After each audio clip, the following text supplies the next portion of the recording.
So welcome back everyone. Today I want to talk about one of the blockbuster stocks of 2020 and early 2021, that being Snowflake. And as you'll probably know, Snowflake was one of the largest IPOs of 2020, but also the largest IPO of a software company in history.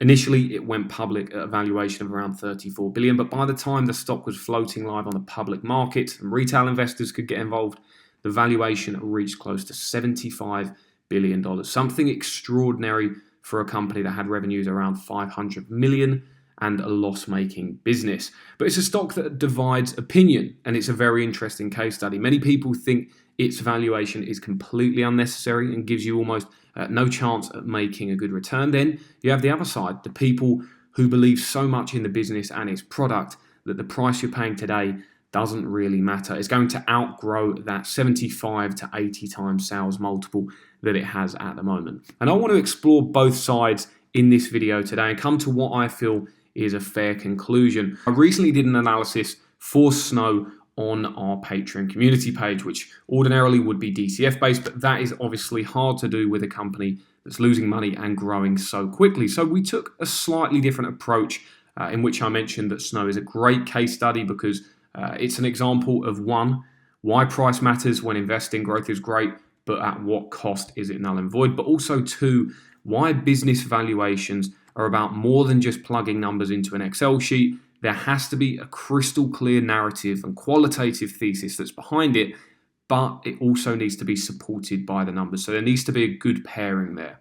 But why don't we start with why Snowflake is such a great business and why it's thought so highly of by investors? And firstly is its product offering. It's supposedly the best data solution for businesses that's available in the world today. And I say supposedly because I haven't tried it and I'm not familiar with this sort of product anyway, but its main distinctions is that it operates on a consumption-only business model. And that's unique because it offers tailored solutions to every customer, only charging them for the exact data usage and time spent computing. Also, they separate out the pure storage cost, pure data storage cost from the computing cost. So certain businesses who need a lot more storage but don't necessarily need to be analyzing the data and managing the data, computing the data, they will get charged in a tailored fashion instead of having to pay upfront in bulk cost for both of it. And apparently this is something for some reason that hasn't existed before. It seems like a no-brainer, but anyway, it allows a more tailored product depending on the customer needs. And I think on top of this, Snowflake generally is just easier to use. It has a very easy to use platform, but it's advanced, not too complicated, and definitely not expensive relative to other solutions out there. And it's completely based on cloud infrastructure, meaning the customer doesn't need to download or purchase any hardware or software or worry about any ongoing maintenance. That's something that's very valuable for businesses that have these high data demands. And what's probably most compelling about Snowflake, I don't think it's any secret, it's the growth. It's how effective this business model and product offering really is. The proof is in the numbers. This is a business you can see here growing at 124% year over year and 30% quarter over quarter. It's compounding its revenue at around 35% quarter over quarter. That's something that's very distinctive. And it's not on small numbers either. We see their 2021 annual revenue, financial year 2021, which actually ended at the end of March. That's more like 2020 revenues, but that ended close to around 600 million in revenue. They're close to $1 billion in revenue, annual revenue as of today, and they're still expecting to grow at the 100% mark. I can't begin to explain how impressive that really is. And another indicator of how good Snowflake is as a business model is this net revenue retention, this dollar revenue retention. It's a rate of 168% with existing customers, meaning for every $100 that was spent last year on average with each customer, those customers are now spending $160 the year after, a sign that the product is selling itself and at close to no acquisition cost for those existing customers. That's a really, really powerful metric and does give us some insight into how powerful their product really is. And so now we see how good of a business Snowflake is. I start to understand personally why Warren Buffett, or probably Todd Combs, had invested $800 million at the IPO price. And this was a big headline. Warren Buffett or Berkshire Hathaway investing in an IPO, something that they say they have always avoided in the past. I think the last time they invested in an IPO was Ford back in the 50s or 60s. So it was a big headline, but we have to remember this was in a private placement, which valued the business at the time at close to $30 billion. Only, and I say only because it's still rich, 30 times 2021 expected sales. And now we've seen that multiple hit 75 or 80 times. That original price that Berkshire paid starts to look like a pretty good steal. Now, and this is also where I think people have made a mistake or make a mistake, especially if you're looking to clone such a thesis. Realistically, those investors and hedge funds, they talk up Snowflake still to this day and its future, saying how good its future prospects look. But would they have bought Snowflake at an $80 billion valuation, which is what the majority of retail investors had to pay for this stock? And personally, I don't think they would do. But this is a good segue into what is the indicated return look like for Snowflake and why. Even though valuations are more nuanced, like I said, than just numbers in a spreadsheet, it's critical you use simple math and some quantitative analysis to verify your thesis. If the math looks too outlandish and you're unable to estimate fair estimations, then it's probably best to pass up on it. That's just my opinion, even if the business is so attractive at face value. And so luckily for us, Snowflake's management have done a lot of the work for us, or at least thought ahead in terms of what the future might look like for this company in numerical terms. And in their 2021 Investor Day presentation, they gave us a realistic revenue target of $10 billion by the time we get to 2029. They also gave us a long-term operating model target that they're going to go for. We had $10 billion in revenue, like I say.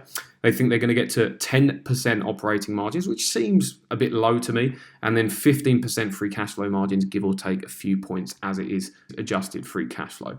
And considering 2021 revenues are around 500 million or were around 500 million, that's a 20x increase in just 9 years, an amazing performance that would be very impressive to see. And for reference, we saw something very similar with Salesforce over the past decade or more. Granted, they are very different businesses, but they share similarities in their disruptive nature and their business model. So Salesforce managed, as you can see here, from 2009 to 20x their revenue in just 12 years. Right, that's growing at a compound annual growth rate of around 30% for the period. They're now close to 25 billion in revenue as of today's date, and still compounding that revenue at around 25% year over year. But if we're to take this as a sign of what's to come for Snowflake, unfortunately, it's still not going to be enough. And here's why. Even if we assume they hit that $10 billion revenue target and $1.5 billion free cash flow target, even with a projected 100 times free cash flow multiple or 150 times PE, we still get to a 2x in just 10 years. A 2x in 10 years is only a 9% IRR, which granted might be okay for some people, but you're not going to protect your downside whatsoever by assuming a 100x valuation in 10 years' time. As an example, if they achieve these 2029 operating metrics and the market is, say, pricing Snowflake at 50 times free cash flow because it's growing at 25 or 30%, it thinks 50 times will be a fair multiple. That's around a 1.5 times peg.